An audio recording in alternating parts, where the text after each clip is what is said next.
আসসালামু আলাইকুম, নমস্কার। আমি হেনা বেগম, অসম গণপরিষদের মনোনীত প্রার্থী, টিলাবাড়ি বান্দরকুনা জেলা পরিষদ থেকে আপনাদের সম্মুখে এসেছিলাম। আপনারা অত্যন্ত কম সময়ের মধ্যে যেভাবে আমাকে আপনাদের অন্তরের ভিতরে ঢুকিয়েছেন, আপনাদের ভালোবাসা এবং প্রেম দেখে আমি অত্যন্ত গর্বিত। অতি কম সময়ের মধ্যে এই ভালোবাসা পেয়ে যে আমি আগামী 2 তারিখ নির্বাচনে জয়লাভ করতে পারবো, সেটা আমি আশাবাদী। আপনারা আগামীকাল 2 মে আপনাদের মূল্যবান ভোটটি অসম গণপরিষদের পক্ষে হাতির চিহ্ন দেখে হেনা বেগমকে দিয়ে জয়যুক্ত করুন। আমি হেনা প্রতিজ্ঞাবদ্ধ আগামী 5 বছর আপনাদের সেবার জন্য রেডি থাকব। আমি সকলকে অশেষ ধন্যবাদ জানাচ্ছি যে আপনারা যেভাবে আমাকে প্রেম এবং ভালোবাসা দিয়েছিলেন, সেইভাবে আগামীকাল আপনারা আপনাদের মূল্যবান ভোটটিও আমাকে দিয়ে জয়যুক্ত করবেন। আপনারা আপনাদের মূল্যবান ভোটটি কাস্ট করার প্রথমেই আপনারা যাচাই করে নেবেন কে আপনাদের সেবা করতে পারবে, কোন সরকার আপনাদের এই সমস্যাগুলো দূর করতে পারবে। কোন সরকারের সাথে আপনারা যদি মিলে চলেন, তাহলে আপনাদের আগামী 5 বছর উন্নয়নের দিকে যাবেন। আপনাদের মূল্যবান ভোটটি কাস্ট করার আগেই আপনারা ভালোভাবে চিন্তা করে আপনাদের মূল্যবান ভোটটি এই সরকারের পক্ষে অসম গণপরিষদের মনোনীত প্রার্থী হেনা বেগমকে দিয়ে আপনারা জয়যুক্ত করবেন। ধন্যবাদ। আসসালামু আলাইকুম। আমি লক্ষ্মীবাজার প্রত্যেক জনসাধারণকে নির্বাচনী অভিনন্দন জানাচ্ছি। আপনারা যেভাবে সহযোগিতা করে যাচ্ছেন, বিগত দিনে করেছেন, এখনো যেভাবে আমি সব জায়গায় লক্ষ্মীবাজার জেলা পরিষদ প্রত্যেক অঞ্চলে যেভাবে মানুষের আবেগ ভালোবাসা দেখতে পাচ্ছি, জয় শুধু সময়ের অপেক্ষায়। আপনারা আমার প্রার্থী আমিনা বেগমকে হারিকেল চিহ্ন ছবিতে চাপ দিয়ে বিপুল ভোটে জয়যুক্ত করুন। আপনারা কোনো গুজবে কান দিবেন না, যেহেতু প্রত্যেক জীবিতে আমার জনসাধারণ সবসময় যোগাযোগ করেছে। আমার মনে হয় করিমগঞ্জ তথা আসামের মধ্যে হাইয়েস্ট ভোটে আপনাদের প্রার্থী আমিনা বেগম ক্রমিক নম্বর 4 হারিকেল চিহ্নের ছবিতে হাইয়েস্ট ভোটে জয়ী হবেন। আর আমি খুব খুশি আজকের দিনে, আমি যেভাবে আপনারা ভালোবাসা দিয়ে যাচ্ছেন, আগামী দিনে আপনাদের সুখে দুঃখে আমি পাশে থাকবো। আসসালামু আলাইকুম রহমতুল্লাহি বারাকাতুহু। আমি মুস্তাক আহমেদ, 4 নং শ্রীমন্ত কাঞ্চাল বাসাইল জেলা পরিষদের ভারতীয় জাতীয় কংগ্রেস দলের মনোনীত প্রার্থী। আগামীকাল আমাদের পঞ্চায়েত নির্বাচন। আমি আমার শ্রীমন্ত কাঞ্চাল বাসাইল জেলা পরিষদের প্রত্যেক স্তরে জনসাধারণকে আমি আকুল আবেদন করছি, আপনাদের মূল্যবান ভোট আগামীকালকে আপনাদের ভোটটি আমার পক্ষে প্রয়োগ করার জন্য। আমি আমার দলের প্রতি কৃতজ্ঞতা স্বীকার করছি। আমার দল আমাকে যে দায়িত্ব দিয়েছিল, আমি নিষ্ঠাবান কর্মী হিসাবে কাজ করে গিয়েছি। এই বছর আমার দল আবারও আমাকে 2 নম্বরবার প্রার্থিত্ব দিয়েছে এবং আজকের দিনে আমি করিমগঞ্জ জেলা কংগ্রেসের মাইনরিটি চেয়ারম্যান হিসাবে আমি দায়িত্ব গ্রহণ করে আছি। আমি আমার শ্রীমন্ত কাঞ্চাল বাসাইল জেলা পরিষদের প্রত্যেক জনসাধারণের ঘরে যাওয়ার ইচ্ছা ছিল, কিন্তু সময় কম থাকার কারণে আমি যেতে পারিনি। আমি দুঃখিত।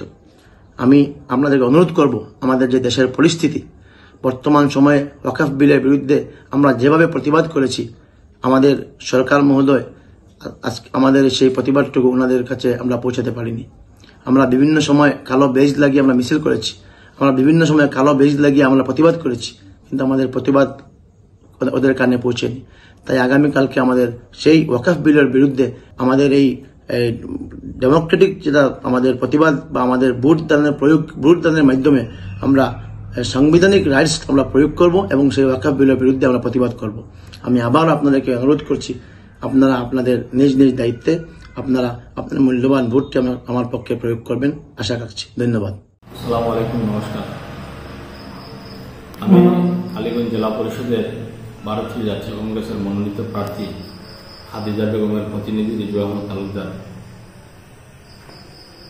আনন্দের সহিত বলছি যে আগামীকাল পঞ্চায়েত নির্বাচন গণতন্ত্রের একটি বড় উৎসব। এই উৎসবে কালীগঞ্জ জেলা পরিষদের অন্তর্গত প্রায় 70,000-এর অধিক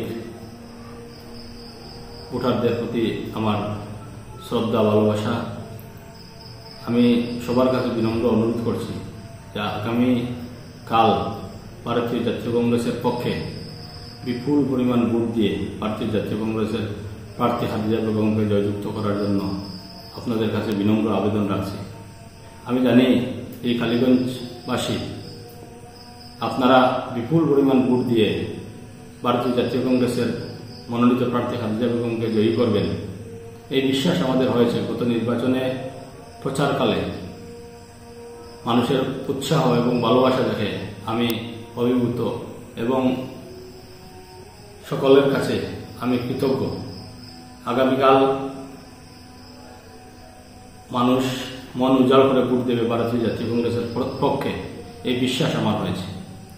আমি এর পাশাপাশি শান্তি শৃঙ্খলা বজায় রেখে শান্তিপূর্ণভাবে গোটা নির্বাচন প্রক্রিয়া পরিচালনা করার দায়িত্বে যারা রয়েছেন, সরকারি আমলা সহ পুলিশ প্রশাসন, সবার কাছে আমার একটি বিনম্র অনুরোধ যে আপনারা সহযোগিতা করবেন জনগণকে, এবং জনগণের প্রতি আমার বিনম্র আবেদন যে প্রশাসন সহ সকল স্তরের আমলাদেরকে সাহায্য সহযোগিতা করার জন্য আমি বিনম্র আবেদন রাখছি। কারণ শান্তিপূর্ণ নির্বাচন হলে এটি গণতন্ত্র উৎসব সুন্দর হয়, সুষ্ঠু হয়, সেটা আমরা বিশ্বাস করি। ধন্যবাদ। আমি 2 নম্বর রাজারটিলা এবং উমরপুর জেলা পরিষদের সর্বস্তরের জনগণ এবং সর্বস্তরের ভোটারদের কাছে আমি আকুল আবেদন রাখছি।